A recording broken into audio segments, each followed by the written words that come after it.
My trashy cousin seduced every guy friend I ever had, until I introduced her to my friend who's actually a cop investigating her for fraud. My name is Madison, and I need to tell you about my cousin Brittany, because what happened last month still doesn't feel real. I'm sitting in my apartment right now, looking at the court summons on my coffee table, and I keep replaying everything in my head. How it started, how it ended, and how I finally got my life back. But let me back up, way back, because this story doesn't start when Brittany moved to Chicago. It starts when we were kids. Brittany and I grew up in the same small town in Wisconsin. Our moms were sisters. We spent every holiday together, every family vacation, every Sunday dinner. When we were little, maybe 5 or 6, we were actually close. We'd play dolls together, have sleepovers, share secrets, but something changed. When we hit middle school, Brittany got pretty, like really pretty. Overnight, it seemed. She went from being this awkward kid with braces to this gorgeous teenager that everyone noticed. And she knew it. She knew the power she had. I remember being 13 and watching boys literally walk into walls because they were staring at her. Teachers gave her extensions on assignments. The principal let her skip detention. Everyone loved Brittany, except me, because I saw what she really was. In 8th grade, I had my first real crush. His name was Kevin. He sat next to me in science class. We'd been talking for months. He'd finally asked me to the spring dance. I told Brittany about it, because that's what cousins do, right? You share your excitement, your joy. She showed up to the dance in a red dress, found Kevin, danced with him all night. They dated for 3 months. When I confronted her, she said, "Madison, if he really liked you, I wouldn't have been able to steal him. I did you a favor. He was weak." That was her philosophy. That was always her philosophy. If she could take it, it wasn't worth having. After high school, we went to different colleges. I thought I was free. I went to school in Illinois, studied graphic design, made real friends, had real relationships. Brittany went to Florida and I barely heard from her. Just occasional updates from my mom. Brittany was doing great. Brittany had a new boyfriend. Brittany was starting a business. Brittany.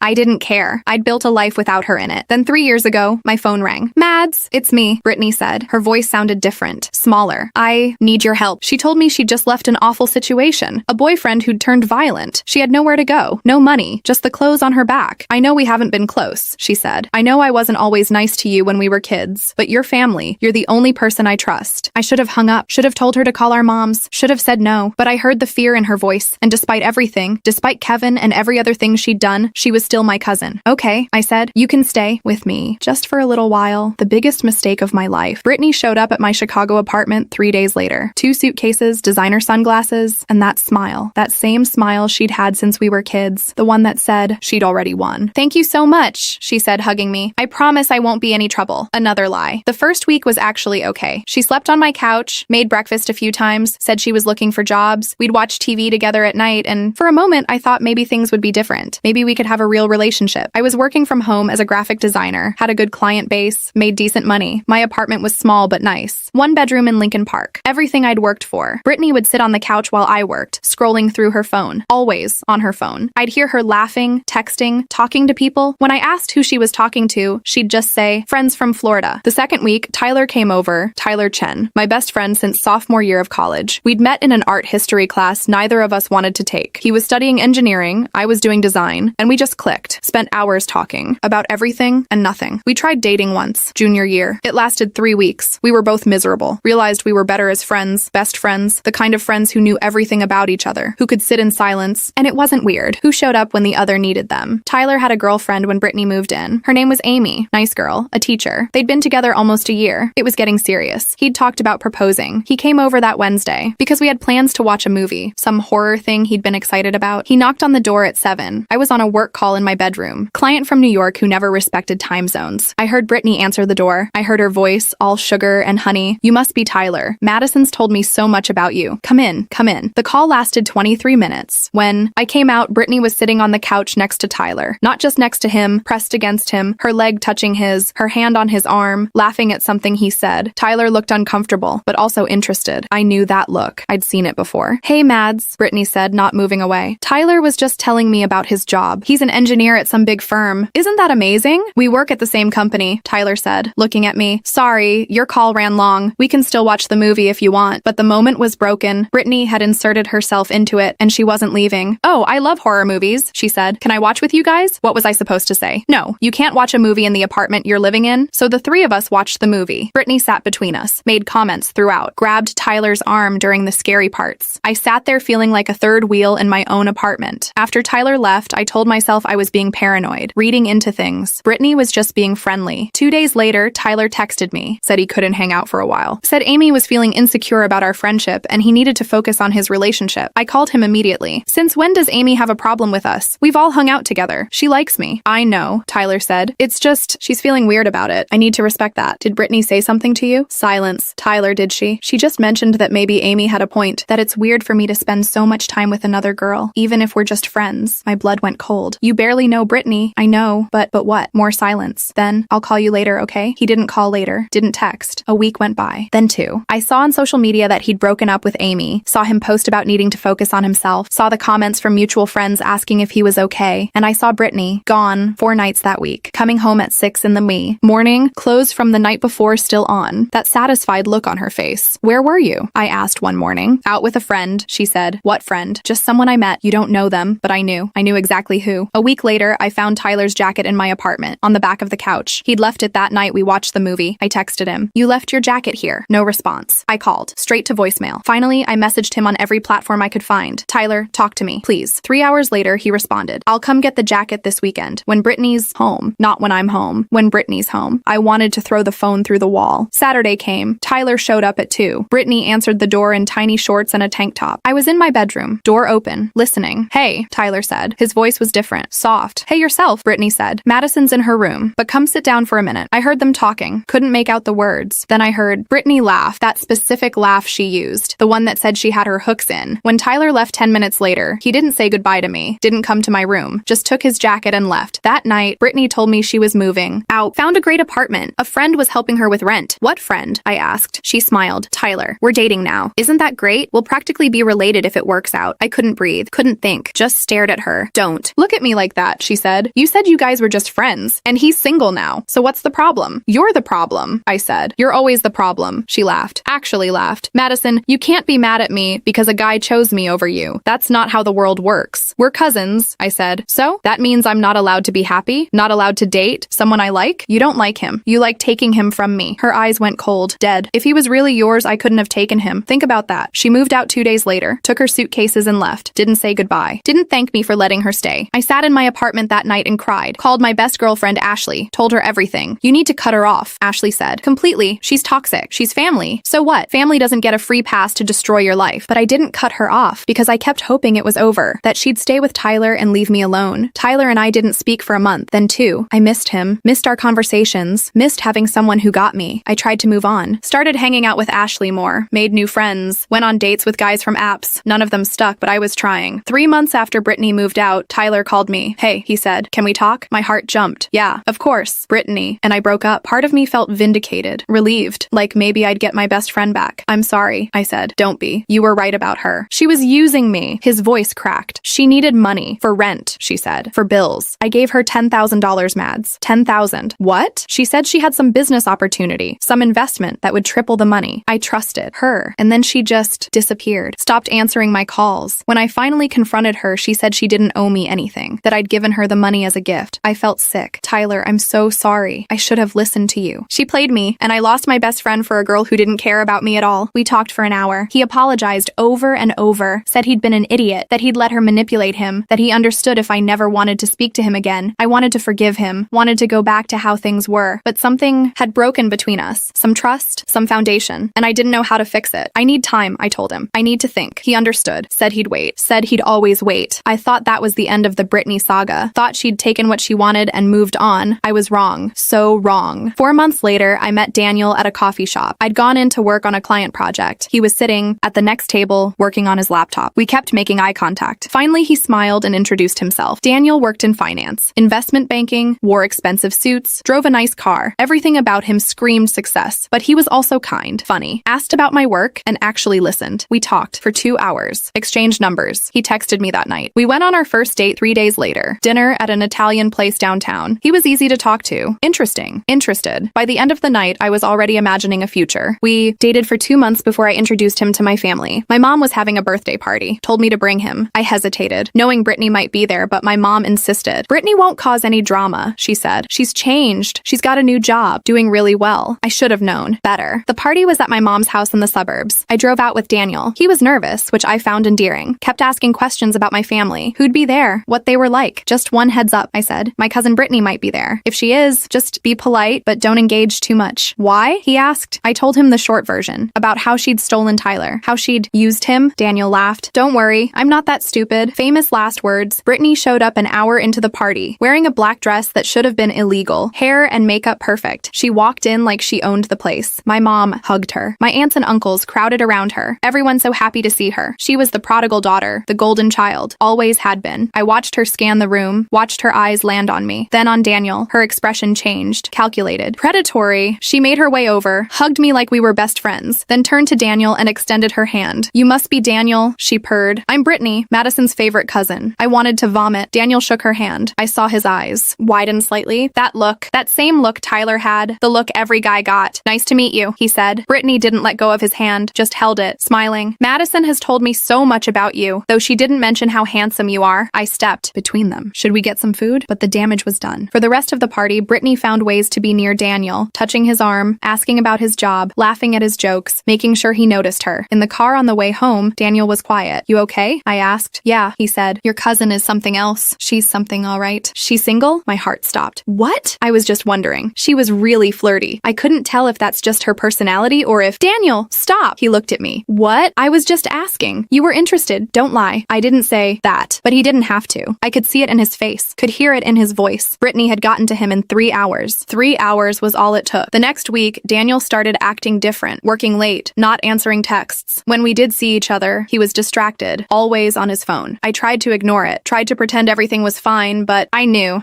what was happening. 2 weeks later, I found the texts. His phone was on my counter. He was in the shower. I wasn't planning to look, but it vibrated, and I saw her name, Brittany. I picked up the phone, opened the messages, and my world fell apart. Hundreds of texts, flirty, dirty, planning when to meet up, pictures of her, pictures I'll never be able to unsee. When Daniel got out of the shower, I was sitting on the couch, his phone in my hand. Madison, he started. Don't, I said. Just don't. It's not what you think. Really? Because it looks like you've been sleeping with my cousin behind my back for 2 weeks. He sat down, didn't try to deny it, just sat there looking guilty. I'm sorry, he said finally. I don't know what happened. She got under my skin. I couldn't stop thinking about her. So you cheated on me. It wasn't supposed to happen. She texted me after the party, said she wanted to apologize for being flirty. We were just talking at first. Then we met up for coffee. Then, get out, I said. Madison, please, get out. He left. Didn't try to explain more. Didn't fight. For me, just took his stuff and walked out of my apartment and my life. I called Brittany. She answered on the first ring. Hey, cuz, she said. What's up? What's up? Are you serious right now? Oh, she said, and I could hear the smile in her voice. You found out about Daniel. How could you do this to me? Again? Madison, when are you going to learn? I don't do anything to you. I give these guys a choice, and they choose me every single time. That's not my fault. That's yours. You're a horrible person, I said. Maybe, but at least I'm not pathetic. She hung up. I sat there in my empty apartment and cried. Not just for Daniel, for Tyler, for Kevin all those years ago, for every guy who'd looked at Brittany and decided I wasn't enough. I called my mom, told her everything, expected her to be shocked, angry, to take my side. Instead, she sighed. Madison, honey, boys will be boys. Maybe you're just too available, too easy. Brittany plays hard to get. That's why men want her. Mom, she's literally destroying my life. That's a bit dramatic, don't you think? So you had a couple of bad breakups. That happens to everyone. This isn't just bad breakups. This is targeted. This is intentional. Brittany wouldn't do that. She's family. That's when I realized my mom would never believe me, would never take my side, because Brittany was perfect, and I was just Madison. Plain, boring Madison. I stopped talking to my family after that, stopped going to dinners, stopped answering calls. They probably thought I was being dramatic, being sensitive. I didn't care. I was done. Over the next year, it happened 3 more times. 3 more guys I tried to date. 3 more times Brittany swooped in and took them. There was Marcus, a photographer I met at an art gallery. We dated for 6 weeks. Then Brittany showed up at the gallery one night, randomly, she said. Marcus dumped me 2 weeks later. There was Ben, a lawyer I met through work, 3 months. Brittany found him on social media, added him. They met up by accident at a bar. He ghosted me after that. There was Chris, a teacher I met at Ashley's birthday party. He lasted the longest, 5 months. I thought maybe this one would work. Maybe Brittany wouldn't find out about him, but she did. She always did. Showed up at his school one day, said she was my cousin and needed to drop something off for me. Got his number. Within 3 weeks, he was gone. I stopped dating after that. Stopped going out. Stopped trying. What was the point? Brittany would just take whoever I found. It was like she had a radar, like she could sense when I was happy and made it her mission to destroy it. My friends started avoiding me, not because they didn't care, but because being my friend meant potentially meeting Brittany, and nobody Nobody wanted that. Ashley tried. She really did. But after Brittany hit on her boyfriend at a party, even Ashley started keeping her distance. Was alone. Completely alone. And Brittany was winning. I started seeing a therapist, Dr. Huang. She listened to everything. The whole sad story. You need to set boundaries, she said. Cut your cousin out of your life completely. I have. She's the one who keeps finding ways in. Then you need to stop letting her. Stop introducing her to people. Stop telling your family about your relationships. Create a life she can't access. But how do I do that? She finds out everything. She's always watching. Dr. Huang leaned forward. Madison, I want you to hear this. What your cousin is doing is abusive. It's predatory. You're not the problem here. She is. It was the first time anyone had said that to me. The first time anyone had validated what I'd been feeling for years. So what do? I asked. You protect yourself, whatever it takes. I didn't know what that meant. Not yet, but I was about to find out. 6 months ago, I went to a networking event. Some boring tech thing Ashley dragged me to. I almost didn't go, but she insisted. You need to get out of your apartment, she said. Meet new people. Live your life. So I went. Stood in the corner with a glass of wine, pretending to look at my phone. Planning my escape. That's when Rachel approached me. You look like you're having as much fun as I am, she said. I looked up. She was about my age, dark hair, kind eyes. Something about her felt safe. Is it that obvious? I asked. She laughed. Only to someone who's also miserable at these things. We started talking. Just small talk at first. Work, life, Chicago. But then she mentioned she worked in financial investigation fraud cases. That must be interesting, I said. It has its moments. Mostly it's just following paper trails and interviewing liars. She took a sip of her drink. But sometimes you get a case that actually means something, where you're actually protecting people. Something made me tell her. Maybe it was the wine. Maybe it was the fact that she was a stranger. Maybe I just needed to tell someone. I have this cousin, I said. She ruins my life. Like, actively ruins it. Rachel listened. As I told her everything, the abbreviated version, Tyler, Daniel, all the others, how Brittany seemed to target anyone I cared about. And nobody believes me, I finished. My family thinks I'm exaggerating. My friends think I'm paranoid. Rachel had gone very still. What's your cousin's name? Brittany. Brittany Reynolds. The color drained from Rachel's face. Actually drained. Are you kidding me right now? She said. What? Your cousin is Brittany Reynolds? From Florida? Yeah. How did you? Rachel grabbed my arm. Madison, I need you to tell me everything about your cousin. And I mean everything. Right now. We left the networking event, went to a coffee shop around the corner. Rachel pulled out a notepad and started asking questions. Where was Brittany from? What did she do for work? Who did she associate with? How long had she been in Chicago? I answered everything I could. Rachel took notes frantically. Finally, she sat back and looked at me. Madison, your cousin is a criminal. Like an actual criminal. My head spun. What? Rachel explained that Brittany was under investigation by multiple agencies. She'd been running romance scams for at least 3 years, maybe longer. Meeting men, getting them to trust her, convincing them to invest in fake businesses or giving her money for emergencies, then disappearing with everything. She's done it in Florida, Georgia, Tennessee, and now Illinois, Rachel said. We've been trying to build a case for months, but she's good, really good. She never uses her real name with victims, has fake IDs, fake business cards, fake everything. How much money? I asked. That we know of? Over $200,000. I felt like I was going to be sick. Tyler. She took money from Tyler. Who's Tyler? I told her. Told her about all of them. Every guy Brittany had taken from me. How she'd asked them for money. How they'd all given it to her. Rachel's eyes got wider with every name. Madison, you just gave me 4 more victims. 4 more pieces of evidence. So you can arrest her? Not yet. We need more. We need to catch her in the act. We need someone to record her making the pitch. Get her on tape admitting to the fraud. She looked at me with this intense expression. And I think you're the perfect person to help us do that. My heart was pounding. What do you mean? I mean, we set a trap. We give her a target she can't resist. And we record everything. I don't understand. Rachel leaned forward. Madison, I have a colleague. His name is Marcus Chen. He works undercover. He's perfect for this. Successful, charming, wealthy, everything Brittany looks for. I started to understand. You want me to introduce her to him? Yes. Let her think he's someone you're dating or interested in. She'll come running. We know she will. And when she does, Marcus will be ready. Recording everything, getting her to pitch the scam, and then we arrest her for fraud, for theft, for everything she's done. I should have hesitated, should have thought about it, about the consequences, about what it would mean, but I didn't. I looked at Rachel and said, I'm in. The next 2 weeks were spent planning. I met Marcus. He was actually really nice. Mid-30s, good-looking, easy to talk to. He'd worked undercover for 5 years, done dozens of cases like this. Your cousin has hurt a lot of people, he told me during one of our planning sessions. The guy in Florida, the one she scammed out of $60,000, he tried to take his own life after. Lost his business, his house, everything. The weight of it hit me. This wasn't just about revenge. This was about stopping her before she destroyed someone else. What if she doesn't take the bait? I asked. Marcus smiled. She will. You're her favorite target. If you have something she wants, she'll come for it. He was right. Of course he was right. We crafted my social media presence carefully. Posted pictures of myself at fancy restaurants. Bought a designer bag and made sure it was visible. Started posting about a promotion at work. About how well things were going. And I posted about Marcus. The first photo was carefully staged. Dinner at a high-end steakhouse. house. Marcus in an expensive suit, my hand on his arm. The caption, amazing evening with an incredible friend, feeling grateful for the wonderful people in my life. Brittany liked the photo within minutes.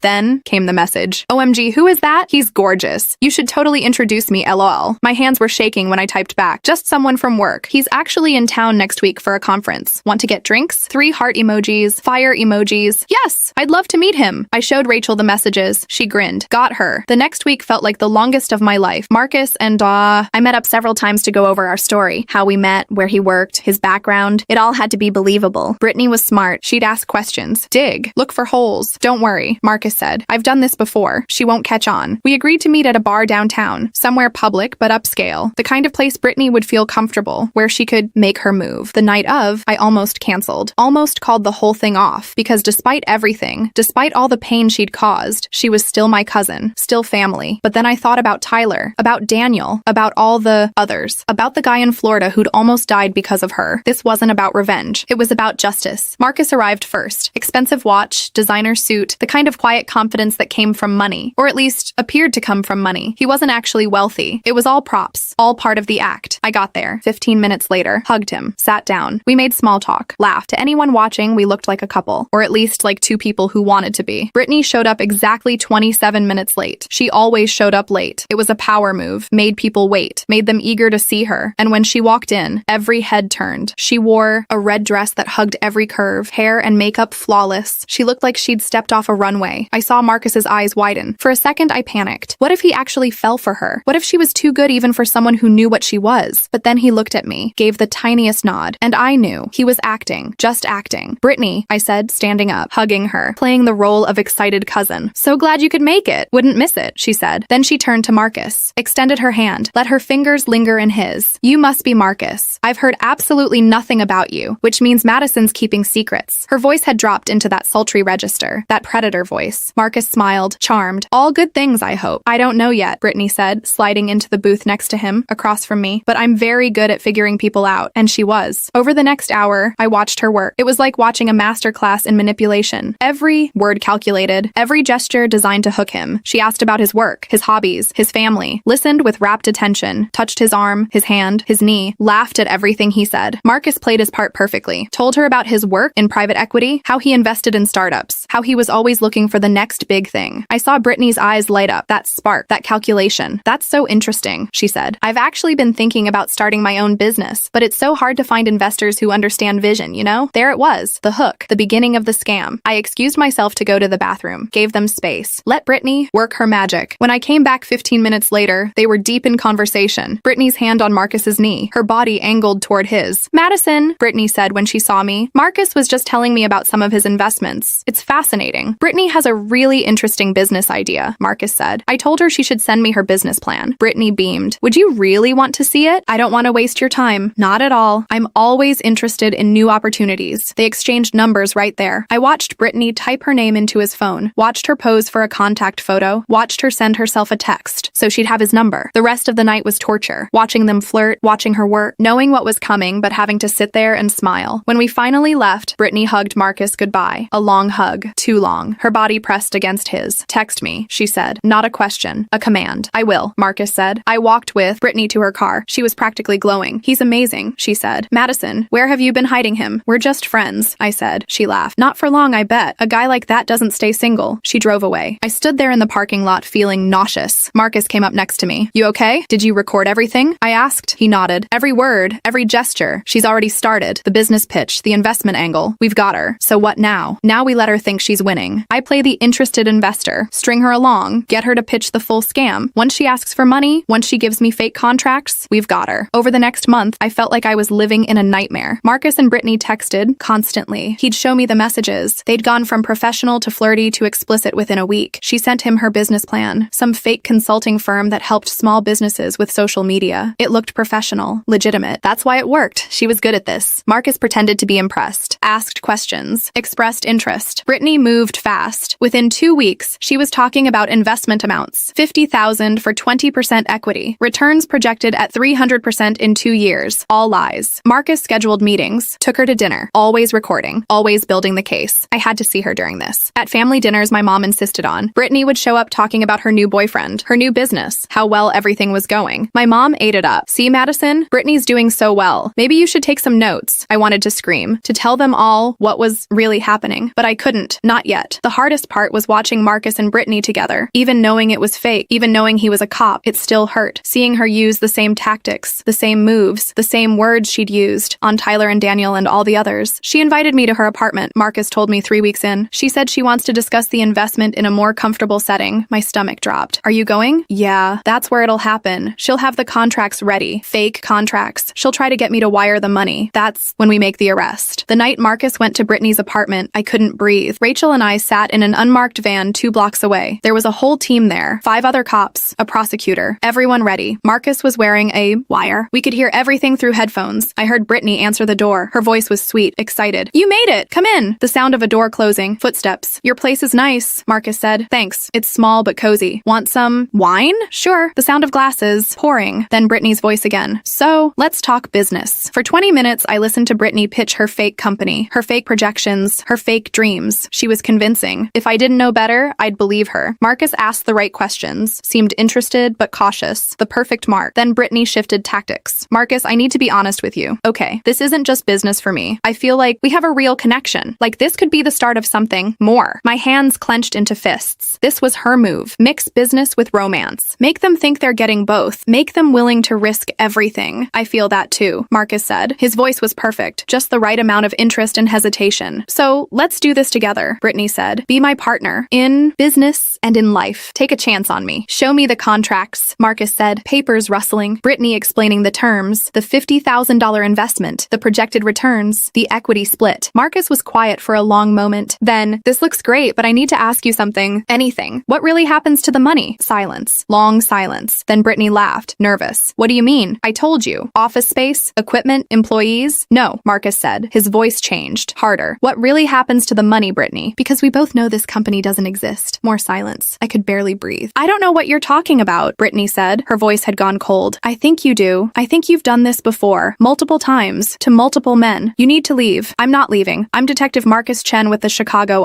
Police Department. And you're under arrest for fraud, identity theft, and theft by deception. Brittany screamed. Actually screamed. The sound of furniture crashing. Her yelling. This is entrapment. You can't do this. We can, Marcus said calmly. And we are. You have the right to remain silent. I heard him reading her rights. Heard her screaming over him. Heard other officers entering the apartment. More voices. More chaos. Rachel squeezed my hand. We got her. I nodded. But I felt numb. Distant. Like I was watching it all happen to someone else. They brought her out 20 minutes later. Handcuffs. No makeup now. Just mascara running down her face. Hair messy. She looked smaller. Less powerful. Just a person. Then she saw me. Standing there next to Rachel and the other officers. Her eyes went wide. Then narrow. Understanding. You, she said. You did this. You set me up. I didn't say anything. Just looked at her. You pathetic bitch. She spat. You couldn't keep a sigh. Man, if your life depended on it. So you have to destroy me? You're that jealous? The words should have hurt. Should have cut deep, but they didn't. Because I finally saw her clearly. Not as the beautiful, powerful cousin who could take anything she wanted, but as what she really was. A scared, broken person who hurt others because she was empty inside. I didn't destroy you, I said quietly. You destroyed yourself. I just helped the world see what you really are. They put her in the police car. She screamed the whole way. Obscenities, threats, promises that she'd get out and make me pay. But even her threats were empty, powerless. Rachel put her arm around me. You did good, Madison. Really good. I nodded, but I wasn't sure how to feel. Vindicated? Sad? Empty? All of the above. The investigation revealed more than anyone expected. Brittany hadn't just stolen $200,000. She'd stolen close to $300,000 from 7 different men across 4 states. Tyler had given her $20,000. Daniel gave her $15,000 over the course of 2 months. The others varying amounts. Some had lost their life savings. One guy lost his business. The guy in Florida who'd tried to end his life, he'd lost everything. His house, his retirement, his future, all because of Brittany. The trial took 6 months to start. During that time, more victims came forward. Women Brittany had lived with and stolen from. Family members she'd scammed, friends she'd betrayed. I had to testify. Had to sit on the stand and tell my story. Tyler testified. Daniel testified. All 7 primary victims testified. I watched Brittany the whole time. She sat there in her orange jumpsuit, looking bored, like this was all beneath her, like we were all beneath her. Her lawyer tried to argue that she was the victim, that she'd been in abusive relationships and was just trying to survive. That these men had willingly given her money. The jury didn't buy it. How could they? The evidence was overwhelming. Fake IDs, fake business documents, recorded conversations where she admitted to the scam. When the verdict came back, I was in the courtroom, guilty on all 14 counts. Brittany's face didn't change. She just stared straight ahead, like she couldn't process process what was happening. Sentencing took another month. The judge was harsh. 8 years in federal prison. No possibility of parole before 5 years. I watched Brittany's face when the sentence was read. Finally, I saw a crack, a flash of fear, of understanding that this was real, that she couldn't charm or manipulate her way out. As they led her away, she turned and looked at me. Our eyes met, and I saw it. Finally. Not anger, not hatred, but fear. Pure, raw fear. The woman who had terrorized me for years was terrified, and I felt nothing. No satisfaction, no joy, no revenge, just nothing. After the trial, Tyler reached out. It was the first time we'd spoken since the arrest. "Madison," he said. His voice was thick. "I'm so sorry for everything, for not believing you, for being so stupid." I sighed. "Tyler, it's okay." "It's not okay. She destroyed our friendship, and I let her. We both let her," I said. "But it's over now. Can we try again? Can we be friends again?" I wanted to say yes. Wanted to go back to how things were, but I couldn't. "I forgive you," I said, "but we're not the same people anymore. That friendship died with who we used to be." He was quiet for a long time. "Then I understand." We hung up, and I never talked to him again. Daniel tried to reach out too. Sent me a long email about how sorry he was, how Brittany had manipulated him, how he never meant to hurt me. I deleted it without finishing it. Some apologies are too late. Some hurt goes too deep. My mom called after the sentencing. She was crying. "I should have believed you," she said. "All those times you tried to tell me. I thought you were exaggerating. Being dramatic. It's okay, Mom. It's not okay. I chose her over you. My own daughter. I'm so sorry." We talked for an hour. She explained how Brittany had fooled everyone, how charming she'd been, how none of them saw it. I wanted to be angry, to tell her that she should have seen it, should have believed me. But I was tired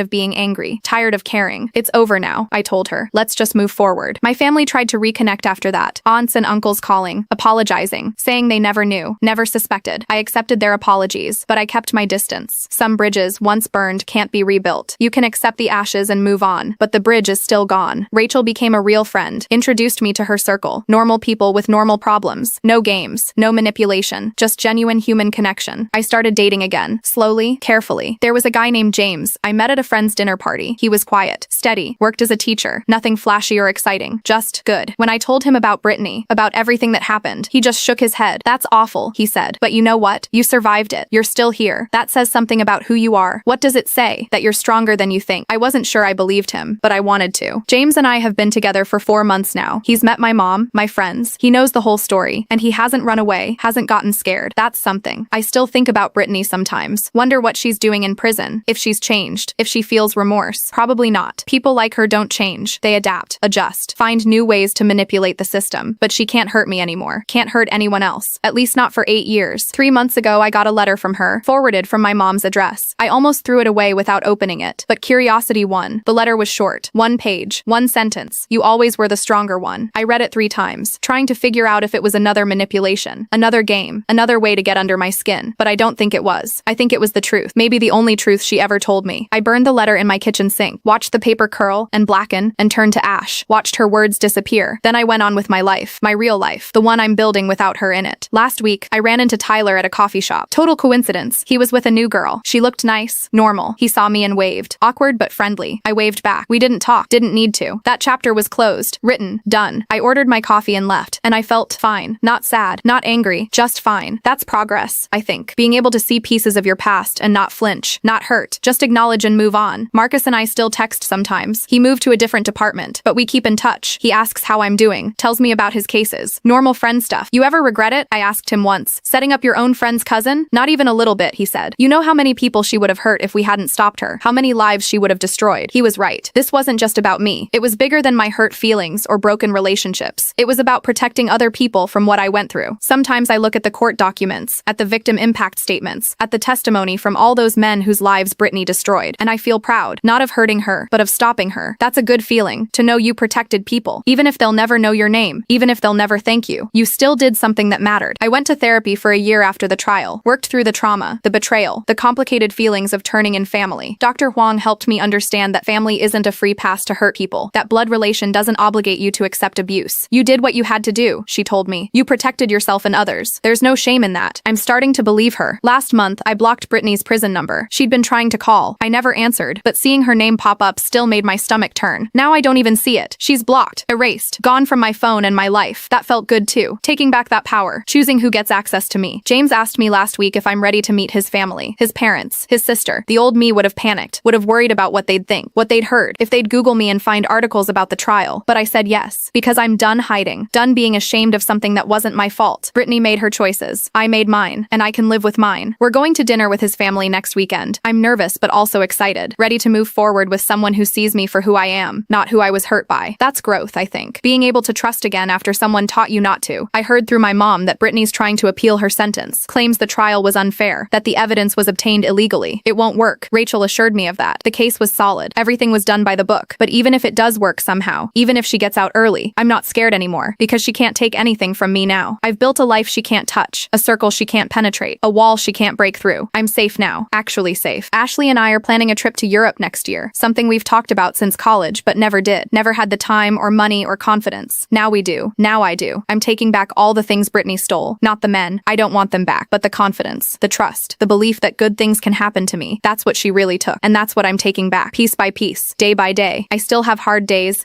when I wonder if it was all my fault somehow, if I was too weak or too trusting or too something. But then I remember what Dr. Huang said, what Rachel said, what Marcus said. Brittany was a predator. I was a target. Nothing I did or didn't do would have changed that. She would have done this regardless, to me or to someone else. At least I stopped her. That's what I hold on to on the hard days. My mom tried to visit Brittany again last month. This time Brittany agreed to see her. Mom called me afterward, crying. She's not the same, she said. Prison has changed her. I didn't ask how, didn't want to know, because it doesn't matter. Whatever Brittany is now, whatever she's become, it's not my concern anymore. I've moved on, and I'm not looking back. James and I talked about moving in together. It feels fast, but also right. He's steady, reliable, everything I needed after years of chaos. We're looking at apartments in a different neighborhood, away from where I lived before. A fresh start. New walls, new memories, new life. No ghosts of ex-boyfriends or manipulative cousins. Just us and whatever we build together. That sounds good. That sounds like exactly what I need. I deleted all my old social media accounts last week, started fresh ones with stricter privacy settings. No public posts, no location tags, no information anyone could use to find me. It felt like closing a door, locking it, walking away. Brittany taught me to be careful, to protect myself, to not trust everyone. That's a harsh lesson, but maybe a necessary one. Not everyone deserves access to your life. Not everyone has good intentions. Some people are looking for what they can take from you, and you have to be smart enough to see them coming. I see them now. The takers, the users, the manipulators. I can spot them from a mile away. That's one good thing that came from all this. Clarity. The ability to see people for who they really are, not who they pretend to be. I use that now. In work, in friendships, in dating. I trust my instincts. If something feels off, I walk away. No second guessing. No benefit of the doubt. Just boundaries and self-preservation. Some people might call that cold, jaded, cynical. I call it smart. I call it survival. I call it learning from my mistakes and refusing to repeat them. Rachel told me last week that she's using the Brittany case as a teaching example at the academy. How to build a fraud case. How to work with civilian witnesses. How to catch a con artist. You're famous in law enforcement circles now, she joked. I laughed, but it also felt good. Knowing that something positive came from all the pain, that other people are learning. Other victims might be protected. That's legacy, I guess. Not the legacy you plan, but the one you leave anyway. My story is Brittany's downfall, and maybe that's poetic justice in its own way. She tried to write my story as a victim, as someone weak and pathetic who couldn't keep a man. Instead, I wrote the ending, where she's the villain and I'm the survivor, where she's in prison and I'm free. That's the story I choose to tell. James asked me yesterday what I want for the future. 5 years from now, 10 years from now. I thought about it for a long time. I want peace, I said finally. Just peace. That's it? He asked. That's everything. Because after years of chaos and pain and betrayal, peace sounds like paradise. No drama, no games, no wondering who's going to hurt me next. Just steady, boring, beautiful peace. And maybe that's the real victory. Not putting Brittany in prison, not getting revenge, but finding peace despite everything she did to take it from me. That's what she couldn't steal. That's what I kept. My peace is mine, and she can never touch it again. So that's my story. The story of how my trashy cousin tried to destroy my life and ended up destroying her own instead. People ask me sometimes if I regret it, if I wish I'd handled it differently. I don't. Not for a second. Because I chose myself. I chose protection for others. I chose justice over family loyalty. And I'd make the same choice again in a heartbeat. Some bridges need to burn. Some people need to face consequences. Some stories need to end with the villain in chains. This was one of them. Brittany has 6 years left on her sentence. Maybe more if the appeals fail. Maybe less if she behaves. Either way, it doesn't matter to me. By the time she gets out, I'll be someone completely different. Married maybe. Maybe with kids. Definitely in a different city, with a different life. She'll get out and find that the world moved on without her. That I moved on without her. That the damage she tried to do didn't stick. And maybe that's the real punishment. Not the prison time. Not the conviction. But knowing she failed. That she tried to break me, and instead broke herself. I survived her. And that's something she'll never forgive. But I don't need her forgiveness. Don't want it. Don't care about it. I have my own life now. My own future. And Brittany is just a chapter I survived. Not the whole book. Just one chapter. The rest is still being written. And I'm holding the pen. 3 months after the sentencing, I got a call from a woman named Jennifer. She'd been one of Brittany's victims in Georgia. Lost $40,000 to her. I just wanted to thank you, Jennifer said, for having the courage to stop her. I was too ashamed to come forward at first. But when I saw what you did, how you testified, it gave me strength. We talked for an hour. her. She told me her story, how Brittany had befriended her at a yoga class, how they'd become close, how Brittany had cried about needing money for her sick mother's treatment. All lies, all manipulation. I felt so stupid, Jennifer said, like I should have known better. You're not stupid, I told her. She's just that good at what she does. We've stayed in touch since then, text occasionally. She's rebuilding her life too, slowly, one day at a time. It helps, knowing I'm not alone in this, that there are other survivors, other people who understand what it's like to be targeted by someone like Brittany. We're all healing together, all moving forward together. That's something beautiful that came from something ugly. James met my mom last month. She was nervous, kept apologizing for everything that happened with Brittany. James was gracious about it. That wasn't your fault, he told her. Madison's told me how convincing her cousin was. My mom cried, thanked him, told him he was good for me. She's right. He is good for me. Good in all the ways that matter. He doesn't try to fix me, doesn't try to erase the past, just accepts that it happened and helps me build something new. That's what I needed. Not someone to rescue me, but someone to walk beside me while I rescue myself. We signed a lease on a new apartment yesterday. 2-bedroom in Wicker Park. Bright, open, full of windows. It feels like starting over, like closing one door and opening another. I'm excited, nervous, but mostly excited. This is my life now. The one I chose, the one I fought for, the one I earned, and nobody can take it from me. I've started writing about my experience, not for publication, just for myself, getting it all out, processing it, understanding it. Dr. Huang said it would help. She was right. Every word I write is like releasing a weight I didn't know I was carrying. Maybe someday I'll share it, help other people who've been through similar things, let them know they're not alone. But for now, it's just for me, my story, my healing, my journey. Ashley told me she's proud of me the other day. We were having coffee, just catching up. You could have let this destroy you, she said, but you didn't. You fought back. I didn't have a choice, I said. Everyone has a choice. You chose to survive. That takes courage. I'd never thought of it that way, as courage. I just thought of it as desperation, as self-preservation. But maybe Ashley's right. Maybe there was courage in it, in refusing to be a victim, in choosing to fight. I'll take that. I'll own that. I'm courageous. I survived. I fought back. Those are things Brittany can never take from me. The appeals process for Brittany's case is still ongoing. Her lawyer filed motions about illegal entrapment, about coercion, about her rights being violated. None of it will work, Rachel assures me, but it still makes my stomach turn every time I hear about it. The idea that she might get out early, that she might come looking for me. But I'm not as scared as I used to be, because now I know what I'm capable of, know that I can protect myself, can fight back if I need to. That knowledge is powerful. James wants to take me to meet his grandmother next month. She lives in Michigan. He says she's going to love me. I'm nervous about that too. Meeting family always feels loaded now, like there's so much potential for judgment, but James promises she's nothing like my family, that she's kind and accepting and won't ask prying questions. I hope he's right, but even if he's wrong, I'll handle it, because I can handle anything now. Brittany taught me that, in the worst way possible, but she taught me. I'm stronger than I ever knew, braver than I thought, more capable than I believed. Those are gifts, even if they came wrapped in pain. I don't thank her for them. I thank myself for surviving her, for fighting through, for refusing to break. That was all me, my strength, my courage, my will. She doesn't get credit for that. My new apartment has a balcony, small but enough for 2 chairs and some plants. I sit out there in the mornings with my coffee, watching the city wake up. It's peaceful, quiet, mine. No memories of Brittany polluting it, no ghosts of betrayed friendships haunting it. Just clean slate, fresh start. That's what I needed, what I deserve, a life that's completely and entirely mine. I saw Daniel's wedding announcement on social media last week. He's marrying someone else, someone who isn't me, someone who isn't Brittany. Good for him, I guess. Hope he learned his lesson. Hope he's better to her than he was to me. But mostly, I just don't care. He's part of a past I've outgrown, a chapter I've closed. He doesn't matter anymore. None of them do. Only the future matters now, and the future looks bright. James and I are talking about getting a dog, a rescue, something that needs saving as much as I did. I like the symmetry in that. 2 broken things healing together. That's what love should be, I think. Not 2 perfect people, but 2 imperfect people choosing each other anyway, building something beautiful from the broken pieces. Rachel's been promoted at work. She's now leading the fraud division. Says she's using everything she learned from the Brittany case to train other investigators. You changed how we approach these cases, she told me. Made us realize how important the civilian witnesses are, how much they risk to help us. I never thought of myself as risking anything, just doing what needed to be done, but I guess I did risk things. My family's approval, my peace of mind, my sense of safety, and I'd risk them all again, because some things are worth fighting for. Justice is one of them. My mom's been trying harder lately, calls every week, asks how I'm doing, really listens to the answer. It's not the same as before. That trust is broken, probably forever, but it's something, a different relationship, one built on honesty instead of obligation. I'll take it. It's better than nothing, better than pretending everything's fine when it's not. She asked if she could meet James. I said yes. We're planning dinner next month. I'm nervous, but also hopeful. Maybe this is how healing happens. Not all at once, but slowly, in small steps, in tentative conversations and careful reconciliations. I can live with that. Tyler got married last month. I saw the photos online. His bride looked happy, radiant. I felt nothing. No jealousy, no regret, no what ifs, just genuine happiness that he found someone, that he moved on. We both moved on, and that's how it should be. Some friendships aren't meant to last forever. Some are just meant to teach you something and then let you go. Tyler taught me about trust, about boundaries, about the importance of protecting yourself even from people you love. Hard lessons lessons, but necessary ones. The trial was covered in local news. My name was kept out of it, but people who knew me figured it out. I got messages from old friends, acquaintances, people I hadn't talked to in years. Most were supportive. Some were judgmental. A few were downright cruel, called me a snitch, said I destroyed my own family. I blocked them all, because their opinions don't matter. They don't know the full story. And even if they did, their opinions still wouldn't matter. I know what I did was right. That's enough. James's grandmother turned out to be amazing. She hugged me the moment we met, made me tea, asked about my work, my hobbies, my dreams. Never once mentioned Brittany or the trial or any of the hard stuff. Just treated me like a normal person, like someone worthy of love and respect. It was exactly what I needed. She's a keeper, his grandmother told James when I was in the bathroom. I heard her through the door. Don't let this one go. I don't plan to, James said. My heart swelled. This is what healthy love feels like, what normal relationships look like, what I deserve. I'm finally starting to believe I deserve it. Work has been going well. I got promoted last month. Senior designer, more responsibility, better pay, room to grow. My boss said I'd been doing exceptional work, that clients loved working with me, that I was an asset to the company. It felt good, feeling valued for my skills, not my ability to withstand manipulation or drama. Just me, my talent, my work. That's the life I'm building. One where I'm recognized for what I contribute, not what I've survived. Though surviving is an achievement too, I guess. Brittany's first appeal was denied. Rachel called to tell me, said the judge found no merit in the claims, that the conviction stands, 5 years minimum. Rachel said she won't be eligible for parole before then. 5 years. 5 years without looking over my shoulder, without wondering when she'll show up, without fear. That sounds like freedom. James proposed last week. Nothing fancy. We were on our balcony, watching the sunset. He got down on one knee and asked if I'd marry him. I said yes immediately. Didn't even have to think about it. This is right. He's right. We're right. We're planning a small wedding. Just close friends and family. Nothing big or showy. Just intimate and meaningful. The kind of wedding I always wanted but never thought I'd have. Because I thought I was broken. Thought I was unlovable. Thought Brittany had ruined me for anyone else. But she didn't. She couldn't. Because I'm not defined by what she did to me. I'm defined by what I did in spite of her. My mom cried when I told her about the engagement. Happy tears. Told me she always knew I'd find someone special. I didn't correct her. Didn't remind her of all the time she doubted me. All the time she took Brittany's side. Just let her have this moment. Let us both have it. Because holding on to anger is exhausting. And I'm tired of being tired. Forgiveness doesn't mean forgetting. Doesn't mean pretending it didn't happen. Just means choosing peace over bitterness. I choose peace. Ashley's going to be my maid of honor. She cried when I asked her. Said she never doubted I'd end up happy. Even when I was at my lowest, I asked, especially then, she said, because you never gave up, never stopped fighting for yourself. That means more to me than she knows. Having someone who saw me at my worst and still believed in me, that's real friendship. That's real love. We're getting married in 6 months. Small ceremony in a garden. Just 40 people. The people who matter. The people who showed up when it counted. Brittany won't be there, obviously, but also she won't be in my thoughts. Won't be a shadow over the day. She's lost that power. Lost any claim to space in my head or my heart. This day is mine, and James's. Nobody else's. I bought a wedding dress last week. Simple, elegant, not too fancy, just right. The woman at the shop asked if my mother would be coming to fittings. I said yes. She asked about sisters. I said I'm an only child. She didn't ask about cousins, and I didn't volunteer anything. Some stories don't need to be told. Some history doesn't need to be shared. I'm more than my trauma, more than my past, more than what happened to me. I'm Madison. I'm a designer. I'm a fiance. I'm a friend. I'm a survivor. But mostly I'm just me, and that's enough. More than enough. Jennifer and I met up for coffee last month, in person this time. She flew to Chicago for work. We talked for hours. About Brittany. About healing. About how hard it is to trust people after being betrayed so completely. Do you ever miss who you were before? She asked. I thought about it. Did I miss the naive girl who believed everyone? Who trusted too easily? Who thought family was everything? No, I said finally. I'm better now. Stronger. Wiser. But sadder? She asked. No, not sadder. Just realistic. There's a difference. She nodded. I think I'm getting there too. Slowly. We're all getting there. All of us survivors. One day at a time. The wedding planning has been surprisingly fun. James is involved in every decision. Wants to make sure everything is perfect. This is our day, he keeps saying. Not just yours. Ours. I love that. The partnership. The equality. The sense that we're building something together. That's what was missing with all the others. With Tyler and Daniel and all the rest. They were just passengers in my life, not partners. James is a partner, in every sense of the word. My mom's been helping with wedding planning. She's trying. Really trying to make up for the past. I appreciate it. Even if some wounds are too deep to fully heal. At least we're trying. That's something. Rachel's coming to the wedding, bringing her partner Stephanie. I've met her a few times. She's wonderful. They're wonderful together. More proof that good people exist. That healthy relationships are possible. That love doesn't have to hurt. These are lessons I needed to learn. I'm still learning, but I'm getting there. I ran into one of Brittany's exes at a bar last month. Not Tyler or Daniel. One of the other ones. Alex. The one before me. He recognized me. Came over. Asked how I was doing. I heard about the trial, he said. I should have said something sooner. Should have warned you. But I was embarrassed. Ashamed. It's okay. I told him. It's not. She took $15,000 from me. Told me she needed it for her mother's surgery. I believed her. And then she just disappeared. Did you testify? I asked. He shook his head. I didn't know about the trial until after. If I had, I would have. I would have helped. We talked for a while. Swapped stories. Realized how similar they all were. The same tactics. The same lies. Just different victims. She's still in prison, right? He asked. Yeah, for at least 5 more years. He nodded, looked relieved. Good. Maybe she'll come out different. Better. I didn't tell him what I really thought, that people like Brittany don't change. They just learn to hide better. But let him have his hope. Some people need it. The dog we adopted is named Scout, part lab, part something else, rescued from a bad situation. She's perfect, loving and loyal, and so happy to have a home. Watching her bloom over these past months has been healing in its own way, seeing something broken become whole again. If she can do it, so can I. James is amazing with her. Patient, kind, never gets frustrated when she has accidents or choose things. She's been through enough, he says. She deserves patience. That's when I knew for sure he was the one. The way he treats our dog tells me everything I need to know about how he'll treat our future kids, our future life, with kindness, with patience, with love. My therapist says I'm doing well, that I've made incredible progress, that I should be proud of how far I've come. I am proud. Maybe for the first time in my life, I'm actually proud of myself, not for what I survived, but for how I survived it, with grace, with strength, with integrity. I didn't become bitter, didn't let it break me, didn't turn into someone cruel or closed off. I stayed myself, just a stronger, wiser version. That's an achievement. Brittany sent another letter last month. I almost threw it away again, but I opened it. It was longer this time, multiple pages. She talked about prison, about how hard it was, how lonely. She talked about therapy, about realizing she had problems, about wanting to change. I don't know if I believe her, don't know if it matters, but at the end she wrote, I'm sorry for everything. You deserved better. You always did. I read it 3 times, looking for the trick, the manipulation, the hidden agenda, but I couldn't find one. Maybe it was genuine, maybe it wasn't. Either way, I'm not responding. Some apologies are too late. Some damage can't be undone with words. I don't need her apology, don't need her acknowledgement, don't need anything from her. I just need her to stay away. And prison is accomplishing that nicely. The wedding is in 2 months. Everything's coming together. Flowers ordered, cake tasted, music selected. James and I wrote our own vows. Mine focus on partnership, on building something together, on choosing each other every day. His focus on the same, on being my safe place, on supporting my dreams, on loving me exactly as I am. I cry every time we practice. Happy tears, grateful tears, tears for the life I almost didn't get because I was too busy surviving to live. But I'm living now, really living, not just existing or enduring or surviving. Living. My dad called last week. We haven't been close since the trial. He didn't know what to say, how to process everything. I'm sorry I wasn't there for you, he said. I should have protected you, should have seen what she was doing. Dad, it's okay. It's not. But I'm here now, if you'll let me be. Of course I will. He's my dad, and he's trying. That's all I can ask. He's walking me down the aisle, giving me away, welcoming James into the family. It feels right. Full circle somehow. Starting something new while honoring something old. Ashley threw me a bridal shower last month. Small, intimate, just my closest friends and some family. My mom came, my aunts, James's mother and sister, Rachel. Jennifer flew in. We laughed, shared stories, played silly games. It was perfect. Normal. Drama-free. Just women celebrating love and friendship. Everything I needed. Everything I deserved. There was one moment though. One moment where I looked around the room and realized Brittany should have been there. In a different life. A different timeline. One where she wasn't broken and I wasn't her victim. We could have been close. Real cousins. Real friends. But that life doesn't exist. And mourning it won't bring it into being. So I focused on what I have instead of what I lost. And what I have is pretty amazing. James's bachelor party was the same weekend. He came home happy and hungover. Told me about his friends. How they're excited for the wedding. How they kept saying how lucky he is. I'm the lucky one. I told him. We're both lucky, he said. He's right. We are. 2 people who found each other at the right time. Who chose each other despite the past. Who are building something real and lasting. That's not luck. That's work. That's choice. That's love. The final dress fitting is tomorrow. My mom's coming. Ashley too. I'm nervous and excited. Seeing myself as a bride. Really seeing it. This is happening. My life is moving forward. I'm getting married. Starting a new chapter. And Brittany is just a footnote. A mention in passing. A lesson learned. Not the main story. Not even close. I'm the main story. My life. My love. My future. That's what matters. That's all that matters. The universe has a funny way of balancing things out. Of taking pain and turning it into purpose. Of turning victims into survivors. Of turning endings into beginnings. I'm grateful for that. Grateful for the journey. Even the painful parts. Because they led me here. To James. To this life. To this moment. And I wouldn't change any of it. Because changing it would mean not ending up here. And here is exactly where I'm supposed to be. So thank you, Brittany, for teaching me what I didn't want. For showing me what I deserved. For pushing me to become who I was always meant to be. I didn't need you to break me. You just needed me to break you. And I did. And I won. And now I'm free. Finally. Completely, beautifully free. And that's all that matters.